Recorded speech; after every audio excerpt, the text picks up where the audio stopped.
would cry because I was scared. I was really, really, really scared. We cannot control how we feel. We can control what we do. I was pushing them away because I wanted to test and see who will stay. How often are we in touch with the people around us? Not only our children, but what about our spouse? But it takes time to build a relationship. I'm your host, Pauline. Welcome to TAW Real Chat, where life's insights are shared. Today, I'm chatting with Ling Anne Hsieh, founder of Singapore's Project Green Ribbon.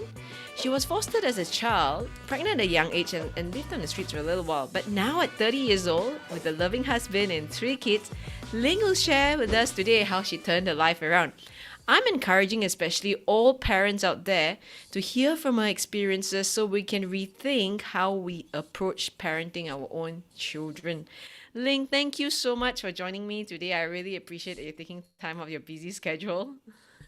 No, thank you for having me today. Your story has been shared a little bit in Singapore now, but for the benefit of our listeners outside of Singapore, let's start with your childhood. I think there was a confusing time for you, if I remember correctly. And having lived your great-grandmother at 9 years old, you discovered that in fact your relatives were your biological parents, and you were moved to live with them. What did that whole that shift and location shift and mental shift, what did all that do to you really? Okay. So for a start, they weren't actually my relatives. They were just some basically, random people. I wouldn't say random, but sometimes we call people auntie and uncle, right? But it Yep. doesn't mean that they're our relatives. I mean, we're in an Asian culture, so it's very different from westernized culture. We see anyone's like, hi auntie, hi uncle. The auntie downstairs at the coffee shop is also hi auntie. So they were Yep. not relatives to me. They were just people that I grew up, I would say, probably thinking them either my great grandmother's friends or possibly the parents who I knew were my parents' friends. So Right. it's like, hi, auntie and uncle, so and so, I see you every weekend, and okay, that's it. I go to your place. Um, it was very difficult when you find out that people who are just auntie and uncles in your life are actually your biological parents. Specifically to my mom, because she was my biological mom. Right. And yet, the guy who was with her, who I call uncle, is not my biological dad. Right. So till today, I don't know who my biological dad is. I do wonder sometimes. It was very difficult, very confusing, very painful. And there was a lot of pent up anger that I felt. Answers that I couldn't get. So naturally, as a child at 9 years old, you go to adults and you think all adults are correct, whether it's school teachers, whether it's anyone, as long as you're like an adult, you're older than me, you're supposed to have the answer. Sure. And when I went around trying to get answers, I didn't get the answers that I wanted. On top of that, at 9 years old, you're not able to articulate how you really feel. You don't really know how to process the thoughts. You don't know what exactly is and how you're feeling at the moment. And things just happens one after another. So when adults start coming to you and say, hey, why are you doing this? Why are you behaving this way? What's wrong with you when I've told you not to do this or not to do that? Then it comes to a point as a child where I don't know. I just do. Like sometimes Right. it's just a point where I don't know. I just do it, not because I had intentions to hurt anyone or you know, it was just purely something that happened. So when you discovered all this, it must have been not. I mean, in that midst of confusion, I think it sort of shatters your sense of identity and your understanding of your little world at 9 years old, isn't it? Yes, it literally stripped me of my entire identity to a point where I start asking, so who am I? What's my name? What's my race? Who are these people? You took everything away from me. It's like even my name was changed, my school was changed. It's a huge thing. I mean, for listeners out there today, as you Wow. listen to it, it may just be like, okay, something that you're not able to relate. But if today I say to you, for example, Pauline, you're not Pauline Lim, your surname's not Lim, you're not Chinese, you're you're maybe of a different race, and your surname is actually maybe something else, Chan. Mm. Immediately, you're like, I've lived so long all these Yeah. while, and now you're saying to me, I'm not a limb. So who am Mm. I? Like, whose surname have I been using all these while? That is so much to process. I mean, even for an adult, what more a child at 9 years old, as you said, you look up to all these adults in your childhood, Mhm. anyone does really, and then suddenly it's just all not as you think it is. It almost sounds like it's out from a movie. Yeah, Um, mm, yeah. And what made it worse was when my great grandmother passed away. So, being the main caregiver, it's almost like a family where, okay, so I had my previous parents, right? My foster parents, whom I thought were my biological parents. So, yep. everything was beautiful and flowery. When it came to a point where I kept fussing, they brought me back to my great grandmother's house. So, for your easier understanding, it's like, okay, this child lives with the parents are busy working and suddenly misses the grandmother. Okay. And then they just go to the grandmother's house and live there, and everything is okay because the child is still happy with her Mm-hmm. grandmother. So for Mm-hmm. me, it was my great grandmother. Right. Okay. And I didn't kick a fuss at that point because it's just my great grandmother, full stop. Nothing more Yep. to that. Yeah. Mm-hmm. But what happened was when she passed away, and when she Mm. was going to pass away, and she released that information to me that, Ling, these are your biological parents. This auntie and uncle who comes, this mother here, or this lady here, is your Mm-hmm. biological mom.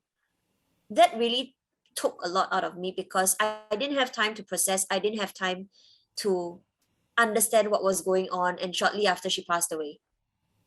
And Right. immediately when she was passed away, I was actually placed in my biological mom's house, Right. which means a house that I never grew up in, Mm-hmm. people that I never know, Mm. culture that I didn't grow up understanding. Mm-hmm. English was the main language. I didn't grow up speaking English. My first language was Cantonese. Right. So it's almost like taking a child from another country and putting her into this family and say, hey, this is your family. You belong here. So, Yep. you better do this now because these are the rules and regulations. And anything else that I did not adhere to became a reason that you were spoiled. You were spoiled by your great grandmother. So I'm being Right. strict with you because you were so spoiled. And for our Yeah. listeners out there, in this home that you are now found yourself into, right, in this new culture, in this new country almost, it was a very comfortable one, wasn't it? Yeah, it Can you was very describe a comfortable. I little had bit? everything materialistically wise. Mm-hmm. We had helpers, we had cars. I didn't know how to take the MRT. I barely knew how to take the bus. My mom would chauffeur me back and forth. Mm. If I do go to school, there'll be a helper who walks to school with me. Yes. So, Yeah, so I want to so bring this next mhm, point because you started running away at 10. And I think often there's a misconception that, only kids from really broken homes or you've got to be really poor to be running away. mhm, mhm. I want to get out there to parents who are living in comfortable homes and they think, won't happen to my kid. Let's Yeah. address that today. Ling, what drove you to start running away at 10 in that very comfortable materialistic environment? You see, everyone's needs are different. Mm-hmm. Whether it's an adult or a child, everyone's needs are different. What our love languages are also different, Mm-hmm. right? Comfort doesn't come just from the things that are around us, but comforts come from within. What is exactly a home supposed to be? You're watching movies these days and you say, oh, what a nice family they have. They've got these warm gatherings and then they have food and lots of food, regardless of the culture. And then, Mm. people are happy and having genuine conversations. Mm. But here in Singapore, I rarely see that anymore. Like, I Mm. rarely see people having genuine conversations. Everyone's very busy with their own lives. It's always about what have I achieved? What have you achieved? Conversations are always leaning towards who's doing better, right? Right. And so for me, it's pretty much the same thing. It's always about who's doing much better. Why are we doing this? What am I supposed to do as a child, right? How am I Right. supposed to portray myself? What am I supposed to say so that I don't embarrass my family? And this is an Asian concept. Generally, I wouldn't say it's only Mm. Singapore, but in Asia, Mm. we it's just a culture, right? A A culture. face. Yeah, I think it is. It's about, but I don't say anything else that I'm not supposed to say. So Yep. back then, as a child, it's like, you sit and speak when I ask you to speak. Right. So for me, what was really missing was the emotional connection, the human Mm. connection, which comes back to what is human connection. That's just so profound, I think. I don't think it's unique. The issue or difficulty is unique to Singapore alone.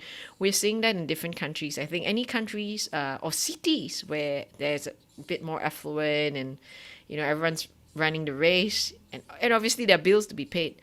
But I think what you've just touched on, emotional connection, the absence of or the lack of emotional connection, it's a really prevalent issue, I think, in so many of our homes today. What do you think emotional connection is for you? For me, for a start, is to not have expectations of the people in our family. So let's just Mm-hmm. use a parent and child relationship, for instance. Okay, Sure. how often do parents actually know what their child is doing Mm. or how their child is feeling? Many times you go to parents and you ask, do you think your child is happy? And you'll start to see your body shift. They just go, um, um, yeah, I would think so. Mm. Shouldn't it be, yes, my son's happy or my daughter's happy? Why would you normally reply and say, I would think so? How Mm. often are we in touch with the people around us? Not only our children, but what about our spouse? What about our parents? What about the people who live in the house with us? They're not tenants, we are family members. Do we Mm. sit down and have conversations over dinner and really genuinely ask how everyone's doing? Like Mm. many, many years ago. I mean, these days, there's so many things going on, so much distractions, right? With mobile devices. People are so caught up. Absolutely. Half the time you're just doing this Yeah. with your phone there, and then you're just looking at your phone, reading news, and then if there's any other thing, you'll just be talking about work. Oh, my work was this. My school was that. Everything else except about us, you and me. Mm. What would a conversation about you and me sound like, for example? Say if I was at dinner table and we're trying to connect emotionally. I think it's the first thing starts with really listening, Mm-hmm. listening to the person, not just at the surface. Simple question like, how are you? Most of the time we go out these days and we say, oh, good morning or good afternoon. How are you actually? How have you been? Do And you we go, really, I'm good. And that's it, right? yeah, exactly. Yes, I'm good. And then what? Like, do I really care if you're good or not? Or is it just Mm. an icebreaker? Right. But Yeah. let's continue that conversation. So I tell you I'm good, right? And I'm telling you, oh, I had a great day. I spoke with a very interesting lady today. And what's next? I think people almost need to hear how a conversation could sound like. For a start, when I talk about listening, this takes time. So it's not something Mm. that's built like overnight. In the beginning, it depends on the level of the friendship and relationship you have with the individual. So, Mm. in the beginning, of course, it's very superficial, right? It's always about, oh, hi, yes, you told me about the lady. Oh, that's nice to hear, okay, great. Anyways, and then the conversation just goes on, like, depending on where it goes and who else is at that table, right? And then we just eat your meal and that's it. But Mm. it takes time to build a relationship, effort to build a relationship, conscious effort to build a relationship. So the next time again, you meet up, you make effort. Hey, do you want to catch up maybe sometime next week for dinner again? And that's Right. when conversations grow because you start building a relationship. And towards the middle part or the end, the conversations should go along the lines of something superficial, but yet at the same time, in between pockets of really something deeper, that emotional connection where, hey, Pauline, have you been really doing well? I see that you haven't been sleeping very Mm. much. Is everything going on okay? Mm. Sometimes Right. people don't want to talk about, and that's fine. Mm. They don't And want to then open you a just, can of worms. yeah, you just leave it, right? You respect that person. You don't go and probe and intrude. And it's like, can you tell me now Mm. what's wrong? What's wrong? What's exactly wrong? I know something's wrong. You don't do that. It's like, hey, all I want to know is, all I want to let you know is that, hey, I'm here. Mm-hmm. I'm here. I'm next to you. Feel my presence, Mm. right? But at the same time, I respect you enough to not probe or intrude. Right. Right. I mean, that's really beautiful what you said, bringing that to our dinner tables, bringing that to our friendships, even to our work colleagues, wherever we are, where they are humans, isn't it? Because you Mm, spoke about this need to emotionally connect as humans. mm, Now, so coming back to your story where you were running away, you felt that you lacked that, you didn't experience that emotional connection, and mhm. that's why you were running away. You didn't just run away once when you're 10 years old, but you ran away over and over and over again. I mean, that's from the stories the interviews that I've seen you've given. Um, but when you were running, you met some really great people, counselors who were helpful, etc., and social workers. Mhm. Why were you pushing them away? That's something that I have been trying to figure out for many years. Hmm. And I only figured this out last year when I was Right. 30 years old. I was not pushing people away in a sense. I Hmm. was, but I was not. Okay, so let Right. me explain this. I was pushing them away because I wanted to test and see who will stay. It's a self sabotaging behavior. Right. But at the same time, I was not pushing people away. I was actually pushing myself away. Okay. So I was indirectly hurting myself Hmm. because I felt that I was not deserving of people in my life. That's one.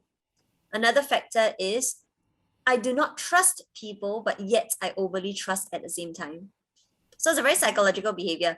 It's either I overtrust and I overshare, Okay. or I Okay. don't trust, I don't share. Right. It's always an either or behavior. Right. So most of the time when it comes to these counselors, to me, Hmm. why share with you for what? You're not gonna be here. Do you really care? When you go home, do you think of me? If you're gonna sleep tonight, when I'm here and I'm going through whatever that I'm going through and experiencing, you go to bed Hmm. with your family. It's not me Yep. that's on your mind. So why should I then Border. open myself, yeah, and bother? Because you're just gonna come and go. You're just another one of them. And that's what happens many times to children or Mm. youths who are going through a difficult time in their life, right? Mm. You've left me stunned a little bit, I think, with what you've just said. That shift of trusting and over trusting all at the same time happening, Yeah. and the idea that you're not pushing people away but pushing yourself away. I think Yes. these are I mean, these are concepts that are so raw, and yet I think they are a lot more common than people are willing to share, and I really hope someone out there is listening and resonates with this. Ling, how did all this change for you? Wow. You know, wow, that's a very deep question. I must say that it's really time. Mm. Many things are not within our control, but yet we can choose to control what we can. So what I'm saying is, for someone who's out there and going through something like this, you might probably just say, you never know because you're not me, da, da, da, da, da, da, da. But the truth is, Absolutely. there are many things that we cannot control because life happens. And I understand that perfectly. My life has always been a curveball until today. It's like Mm. me always asking myself, like, is it because of the choices that I'm making? Like, am I doing something wrong here? Why is it always me? Like, why do my friends around me not go through that? Why is my life always having something going on? It's Mm. like always hectic. So, Mm. not everybody can actually keep up to it. But at the Right. same time, I know that it's not my fault. For example, right, very recently, my daughter actually had hand foot mouth disease. So I was struggling a Sorry bit to hear. personally already with my own emotional aspect and mental Mm-hmm. health of Mm-hmm. late. I mean, it happens and it's something that you manage, right? It's not something that goes away. Sure. It hasn't been great recently. And then my daughter came in with hand foot mouth. So she was Mm. on MC for 9 days. Can you Mm-hmm. believe 9 days? And I have three kids. Yeah, in a house, And it's not, having to separate them I didn't separate them almost. because it's Ah, it's okay. almost not possible. Yep. Right? She's a breastfeeding baby, and then the second boy Oh. is like 5, and he's super clingy, and then the oldest boy has ADHD and he's dyslexic, and Right. you have to merge everybody's needs and wants together. It Mm. becomes very difficult. And then I have my own mental health conditions. Daddy has his own mental health conditions. So it's almost an entire family of mismatch Yep. put together, right? And then shortly after, my second son actually had COVID, I think within a few days. Mm-hmm. He had Wow. the yeah, he's the first COVID in the house, and then we're like, what? She just had hand foot mouth disease. I wasn't doing well, and then now she's got COVID. You see, in this particular situation, this is what I mean. Mm. We can't control these things that happen. You Mm. can't say, oh, if you washed your hands more, you probably won't get hand foot mouth. Oh, if you didn't go out, you're not gonna have COVID. Mm. It's not gonna happen. It will happen when it happens, and that is something we cannot control. Mm. So in such a situation, what can we do? Then it's a change of perspective, right? It's how we Yep. view things again. We take what it's easier for us to accept. And for me, that was forget it. I'm not gonna work. Mm-hmm. Not because I can afford to, Mm-hmm. but look, even if I'm gonna work and I'm gonna look after the kids and juggle the house, it's not gonna work out because I'm gonna be screaming at the top of my head. Mm. So I said, fine, I'm not gonna work. I'm just gonna leave it. Okay. And I'm just gonna do whatever I want. So my kids were like sleeping at 12, 11, 1 a.m., which is not normal because we sleep at 8:30. Right. My kids sleep at 8:30. Yep. And they were waking up at 9 o'clock. And it's also not normal because they wake up at 6:30. Mm. So everything was just off the grid. And I said, it's easier for me not to be uptight and just let it Mm. go. So that was a conscious choice I chose to make, right? I love your story. I really do because I think so often everyone paints founders as having picture perfect families, right? No, there's no such thing as perfect. We're nothing near from perfect at Exactly. all. Mm. Mm.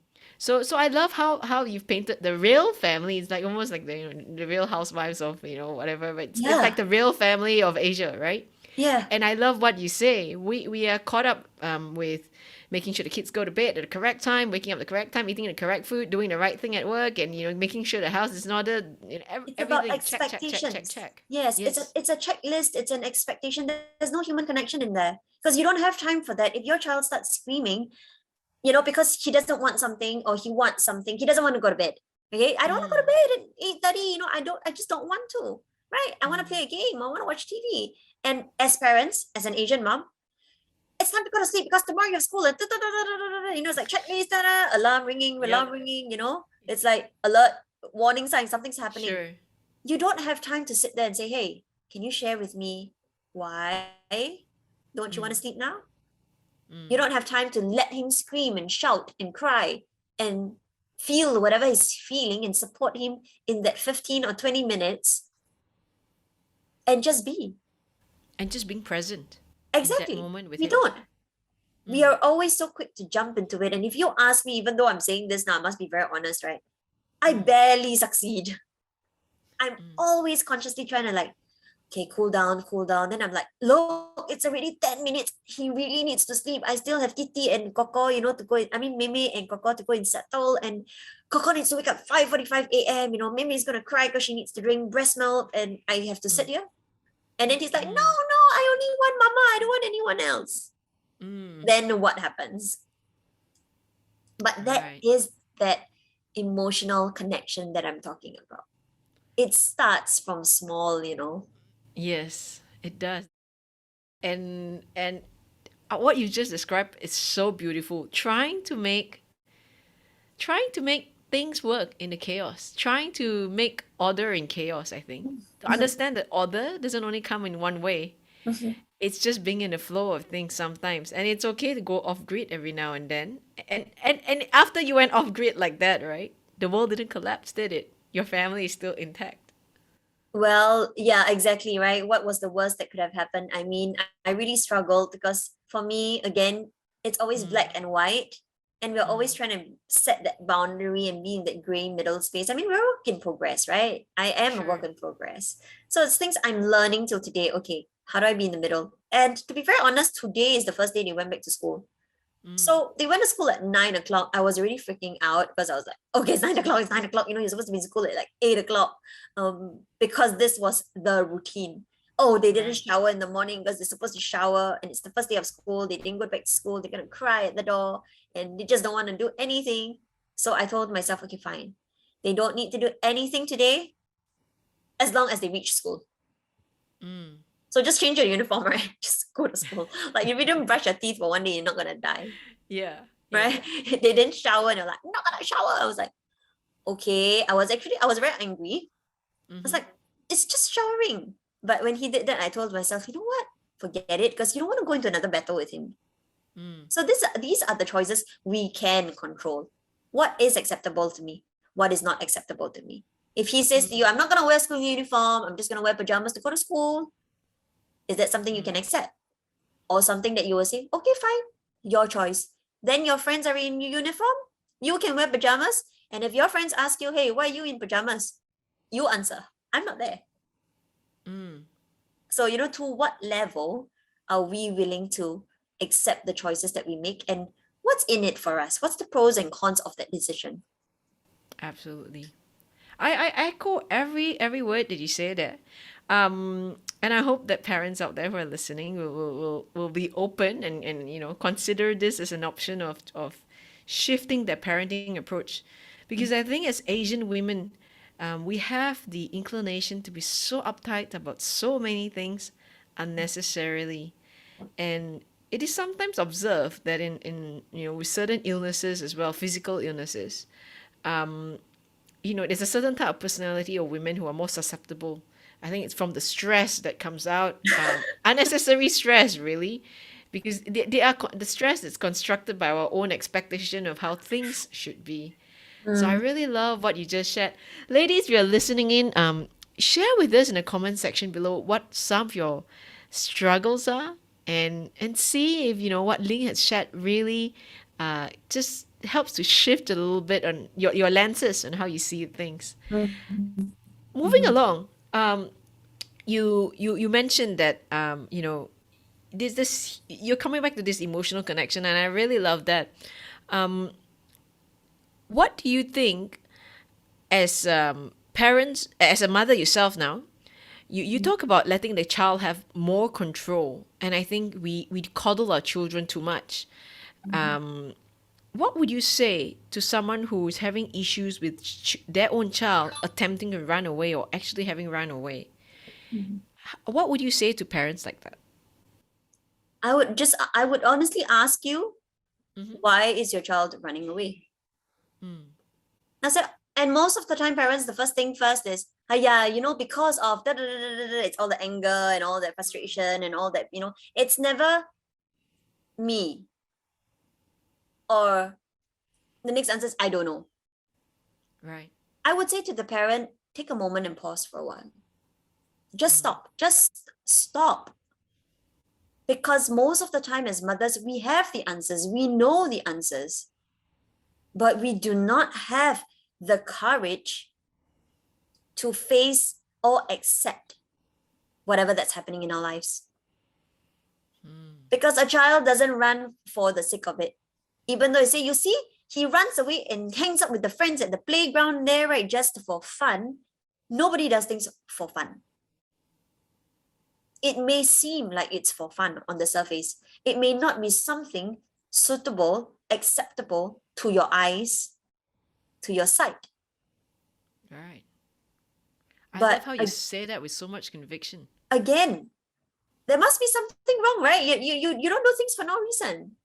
There must be a reason to everything. So again, as the parent, what went wrong? What were the things your child has probably even raised or say to you in an argument? You're always like that. You're not listening to me. You're too controlling. You're this, you're that, you're da da da da da. These are feelings of the child or the youth. It's not about who is right or wrong here. It's about, are you listening to how the other person is feeling? And are you invalidating that person's feeling? So when your child says to you, you're always like that. When I talk to you, you never listen. You don't spend time with me. Immediately a parent's defense mechanism starts coming out most of the time. I just went out with you, I tried asking you to go to the cinema with me the other day, but you are the one who said you didn't want to. So how is it my fault now? Very, So, very common so answer. how is it the parents' fault then? It's not about whose fault it is. Right. It's about learning to understand, to listen, to Mm. recognize what the other person is saying to you. And this doesn't just apply to parent and child relationships. Mm-hmm. This happens to human relationships, husband and wives. A wife is always saying something, the husband doesn't get the message, and the husband says, I thought I told you. No, you didn't, the wife says. Huh? Mm. I just told her, you see? And she's reacting and she's reacting, and she's angry with me. And the husband just goes, I have no idea why he's angry. She's angry with me again. Mm. Because you're not supporting me, you don't have any um support. I mean, you're not supporting me at all, right? You're not doing what I want. It's always about expectations, right? Right. Right. And then feelings start coming in because we don't speak, we don't want to talk about it. I'm angry, I keep quiet, I sulk, Mm. hoping that you would understand why I'm angry. You would notice first. Yeah, right. Why? Sometimes I mean, nobody's women, we noticing. do that, right? We do that. Yep. We all do that. Mm. At some Sure. point or another, we do that. No, we're like, yeah, don't talk lah. Fine. Okay, up to you. And our up to you is never really up to Up you. to you. No, it's never that. And for the men, they're like, what's she trying to say? It's like, up to me. Mm. Okay, fine. I just do what I want. And then the Yep. woman turns around and say, what do you mean by when I say up to you? You don't know how to ask me? Mm. But hello. We're not communicating. We're not communicating, and with children we do the same. Oh, I'm so Mm. upset, so fine, I'm not going to talk to my son, and I hope that when he comes home, he's going to ask me, mommy, mama, are you okay? Or mama, I brought you something nice. No, this is not a magic game. Mm. Why are we assuming? Right? And when Right. somebody tells us something about how they feel, don't feel that way. Why you feel that way? Why you think so much? So we Mm. invalidate other people's feelings, and especially our children. It's a small matter. We go to our small kids, right? Children, toddlers, primary school kids, and we say, oh, don't worry. If your friend doesn't want to play with you, it's okay. Play with someone else. But I But what only they're want to play with this friend. That's what yeah, I they hear want my to play with daughter this tell friend. me. They're telling you, mommy, I'm feeling upset that actually this person doesn't want to play with me. But they don't know how to say that Mm. because we obviously didn't teach them. Right. We say, hey, move on. There Yeah, are we tell another them, 39 hey, we'll move on. friends. It's such a small thing. Oh, so and so doesn't want to play with you. Play with someone else. And Exactly. then look at it, when it converts into adults, it becomes the same thing. Oh, so and so doesn't want to talk to me. Okay, fine, I'll just talk to someone else. But what we're dealing here with actually rejection. I Mm. feel rejected because I want to play with somebody, but someone doesn't want to play with me. Right. Right. But they're not able to recognize that. So it comes out as I'm upset, I'm crying because so and so doesn't want to play with me.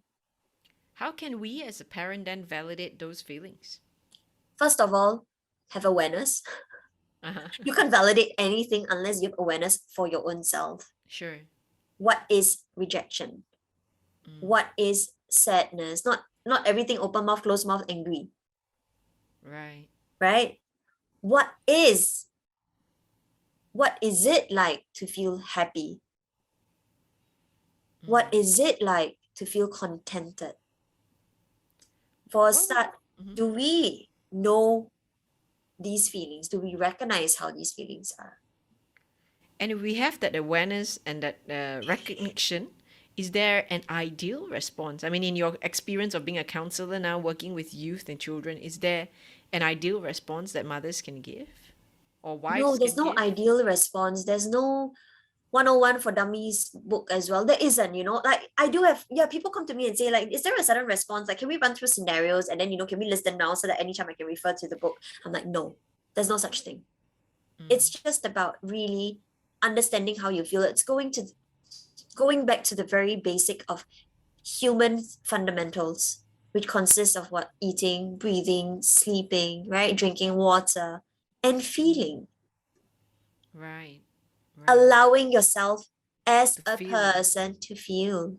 Before you're a mom, daughter, wife, husband, whatever, friend, best friend, Mm-hmm. take that all off. You're a human Mm. being. If you bleed, if I pinch you, it's gonna hurt. It's not gonna hurt less, hurt more. Mm. For me, it hurts. Full stop. Yep. Allowing ourselves to Sure. feel, allowing ourselves and recognizing how we actually feel. Not, I feel sad, then brush away. So I Yeah. suppose what you're saying is helping the child learn to recognize, to become aware of those feelings, and helping them recognize those feelings as well.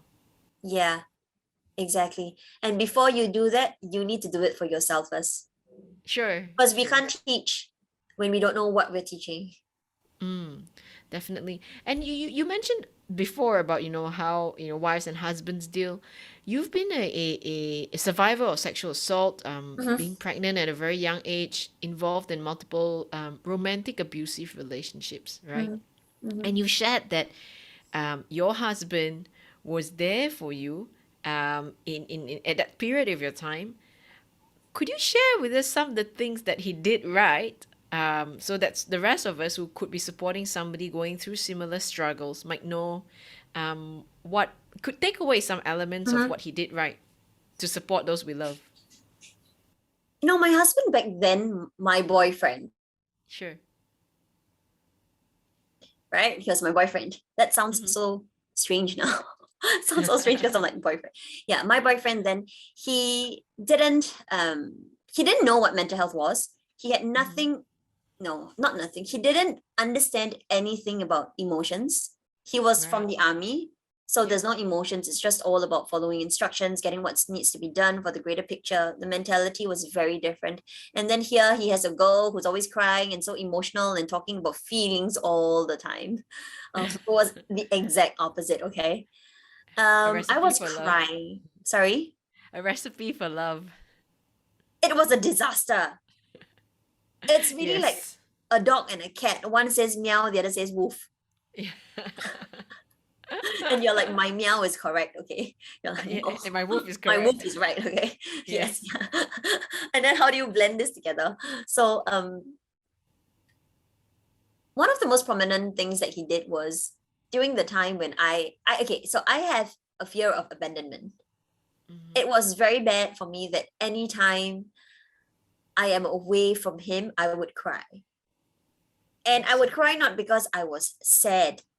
I would cry because I was scared. I was really, really, really scared. I knew logically that he's not going anywhere. He's just going to go to work and he's going to come home. And he always comes home. But Mm-hmm. that feeling of fear Right. took every ounce of me away. And so all that you see is it's not logical. This girl's like, she keeps crying, crying, crying, crying nonstop. Like, okay, she says she knows what's happening, she knows he's coming back, and then she still cries. You're like, no, I can't help how I feel.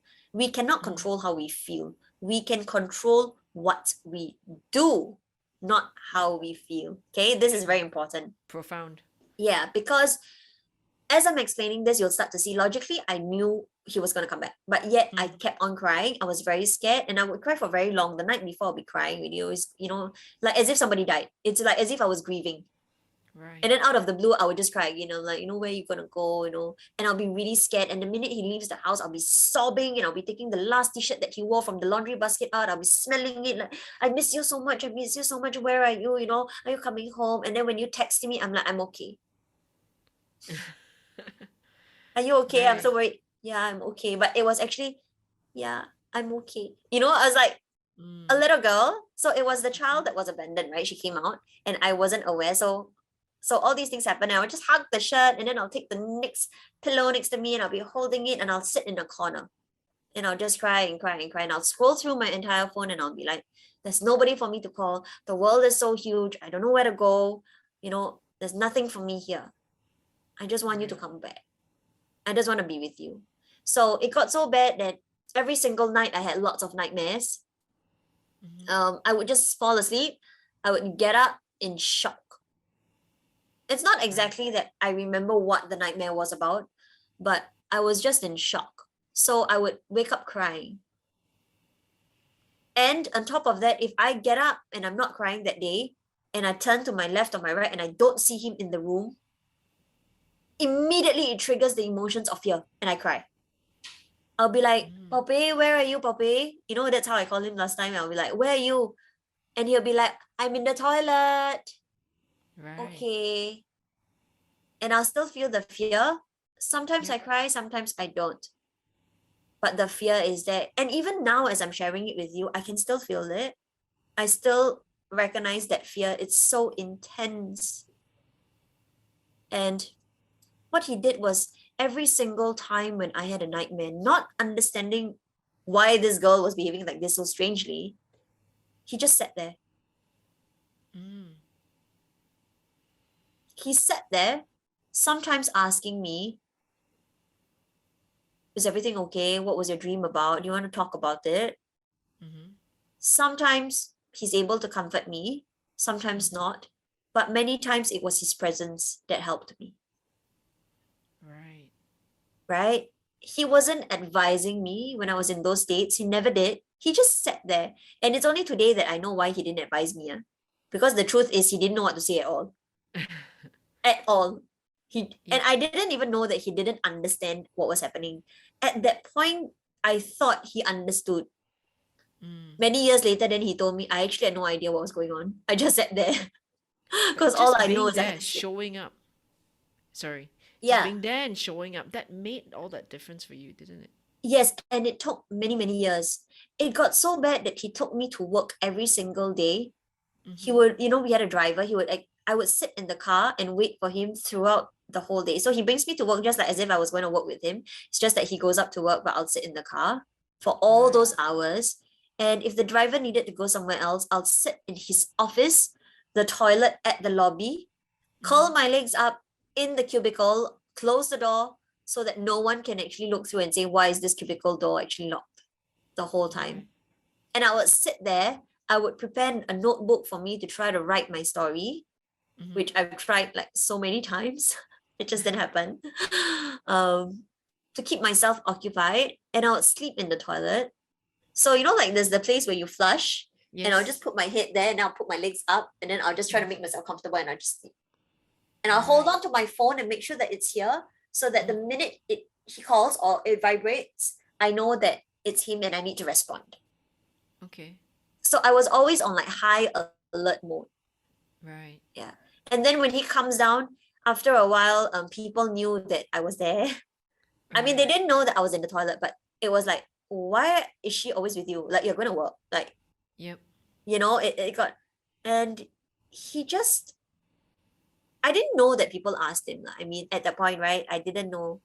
Mm-hmm. Um, but many years later, then he told me actually people did ask and he would just brush it off. So he was always there, and that actually helped. I wouldn't say cure, it's not no curing here. It helped to support my process, my healing process of abandonment. Mm. And that took what? Many years, 3, 4, 5 years. I mean, we're coming to Okay. 10 years next year. Mm-hmm. And even today, when he tells me sometimes he's going to go for a run, I feel it too. I wouldn't cry anymore. Mm. I just start to feel very uncomfortable. Like, okay, the fear is still there, but I recognize it better.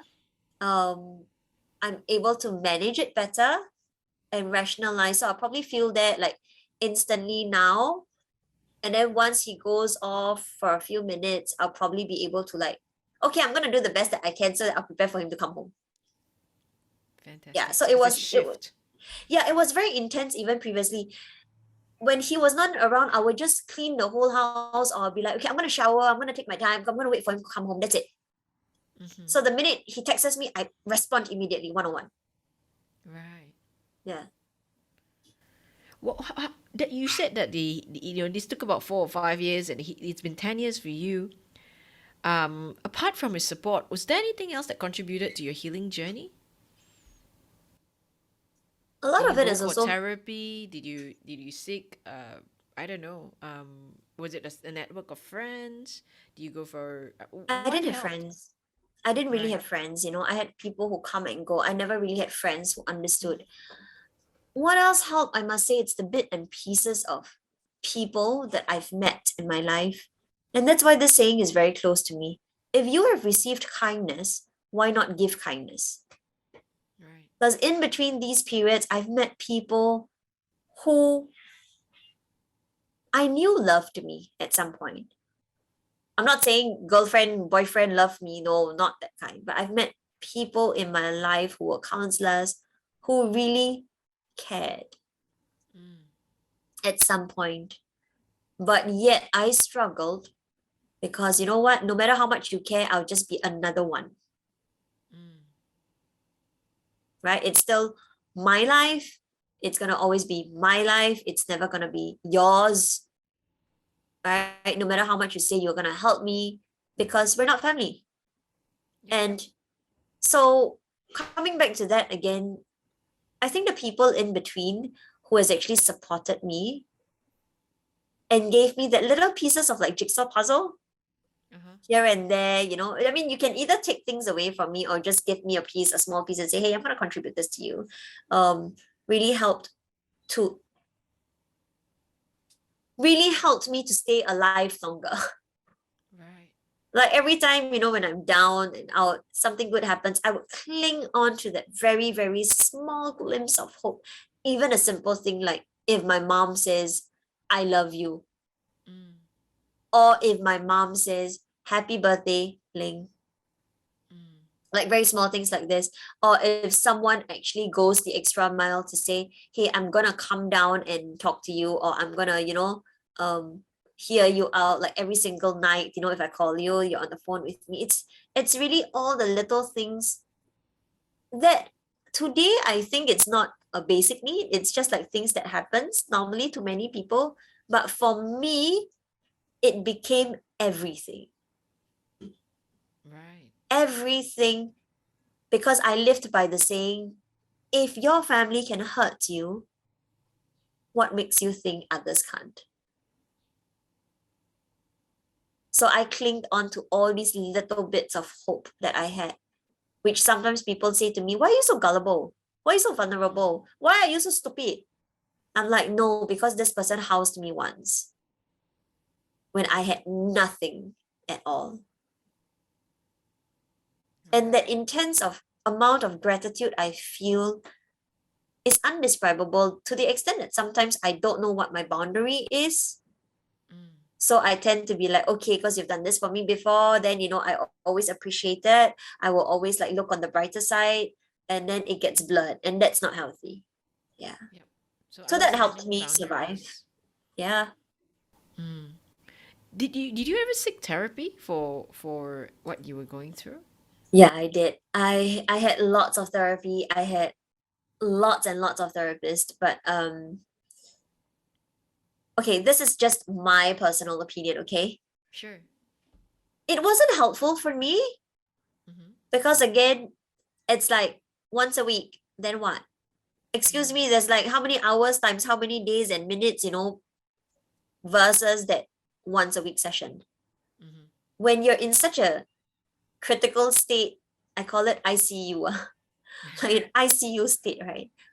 What makes you think a once a week is gonna help? Mm-hmm.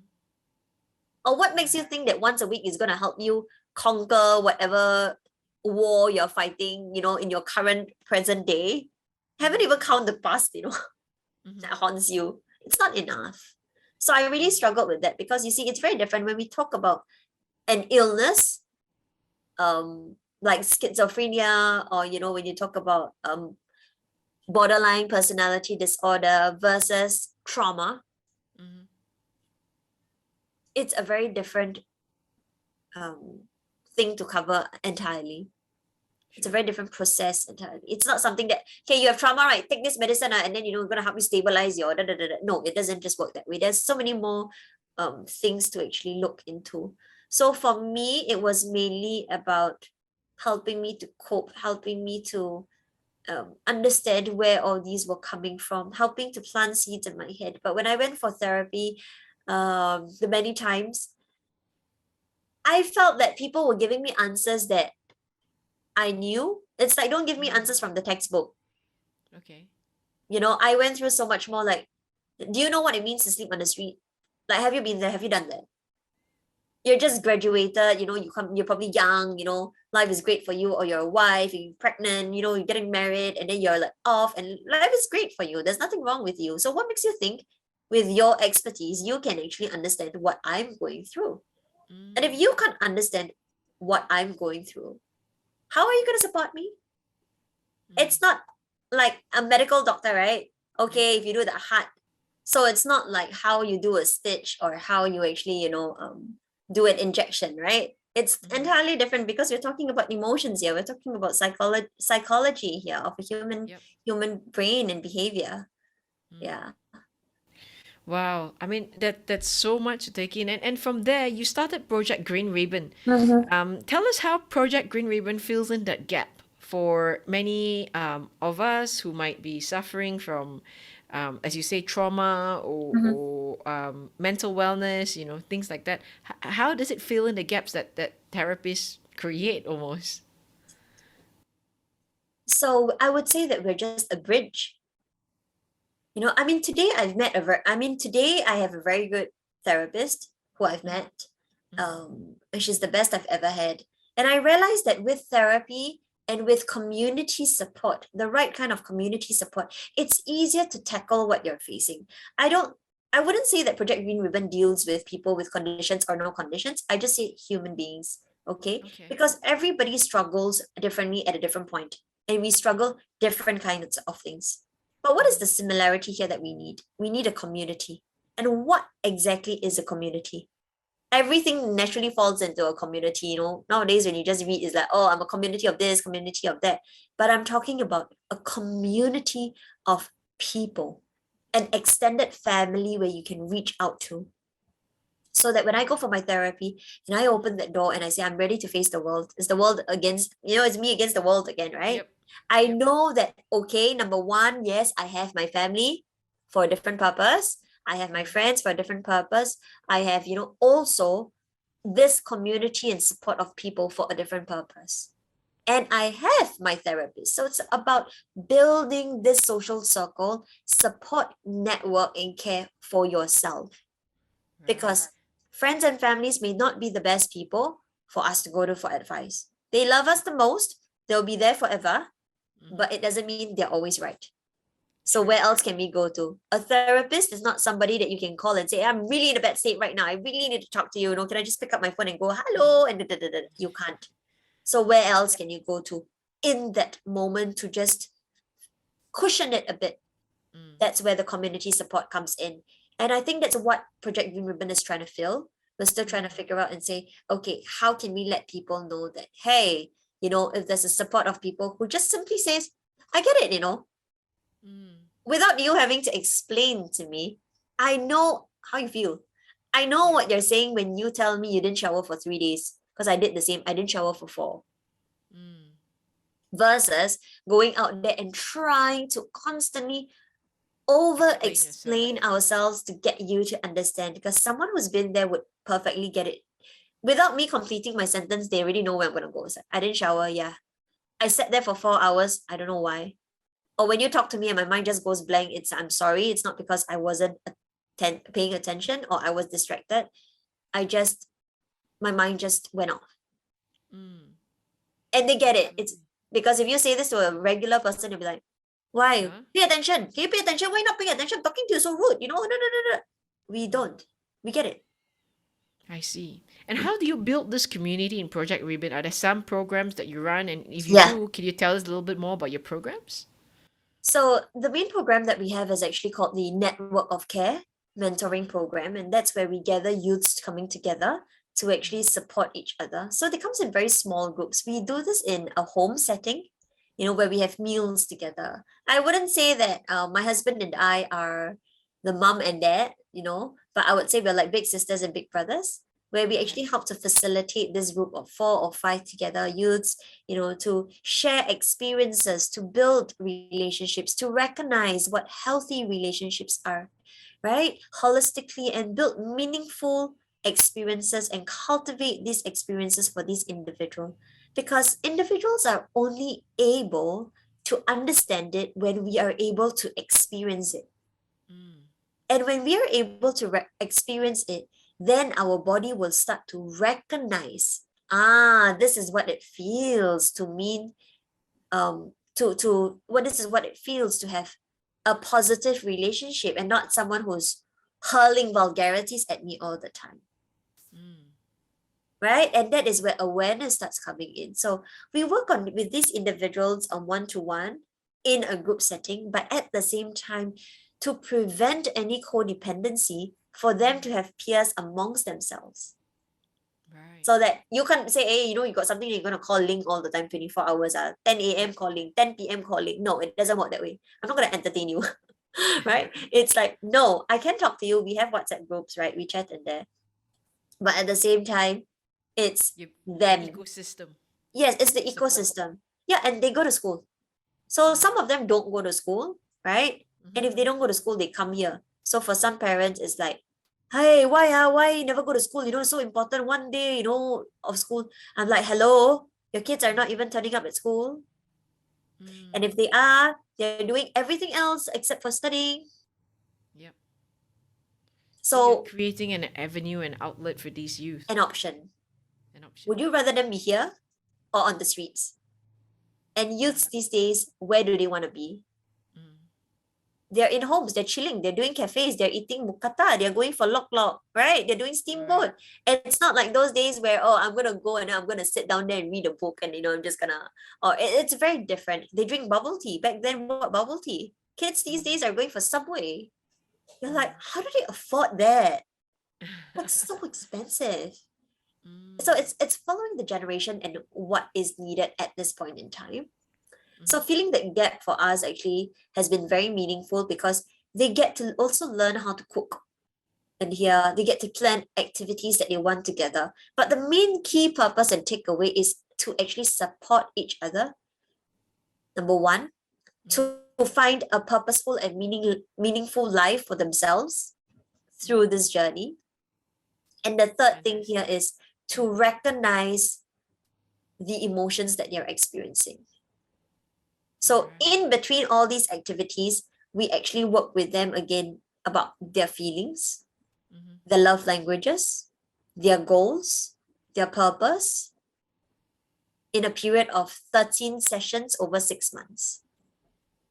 So on the Right. surface, if you come to my place and you say, hey, why they sit down there do nothing? Because Mhm. the truth is they need to do nothing, not something. Mm. It's not a program where we say, okay, 10 a.m. do this, 11 o'clock this, 12 o'clock. No, it's not a structured program in that sense that people always want to see so that it suits their eye. On the ground, it's holistic. They play games, they chit Mhm. chat, they sit there and scroll their phone and be in the presence. So they're connecting. And they connect, yes, they connect. But through the eyes of us as humans, right? Mhm. You're doing nothing, you're wasting time. Some more, why so many hours? Mm. 10 to 4 o'clock. So they're here from 10 a.m. to about 4 p.m. Right. Yeah. And if there's a youth out there listening or a parent who wants to send their youth to Project Green Ribbon, how does it happen? And is it only limited to Singaporeans at this point? It's limited to only Singaporeans right now because we're in Singapore, but I mean, as long as you're in Singapore, we're able to accept, you. We have been thinking of also doing this in other countries. But at the moment, I mean, it's still very early, right? We're still very new. I mean, considering that Project Green Ribbon started with $1, we didn't have any finances, we didn't have any support, we are still public supported. Is that the word to Yep. say it? Public, yeah, I guess. Right? We need a lot more support in order to sustain this. So I right see. now, yeah, right now there's still many things in works that we have to iron out, and we're Mm. hoping that this would be something that fills the gap further, and there'll be more support so that people can actually tap on this. Yeah. How can people support what you're doing? Um, Is there a funding channel that you want to give a plug in for at this point, or it's very uh, much it's really very much anything is possible. mhm. Anything is possible. It's very vague to say this, but of course, financial support is always the main thing. But it doesn't only need to be financial support, right? It can Sure. also be other ways of saying, hey, we have a venue. We'd like you to use this place. If you've got a space or you've got a home for, I mean, an empty space that you say, oh, I don't mind. I don't want to charge anything. I'm gonna let you use this space for a while. We're more than happy to explore options. Manpower is also possible. Their time, you know, there are many different ways. It's just more about what do people want to do. right? And what's their purpose? So it's very different here for us, aside from saying, yes, who doesn't need money, right? But Yes. what else is the purpose? And how does this fit in for you as an individual? Is this something you believe in?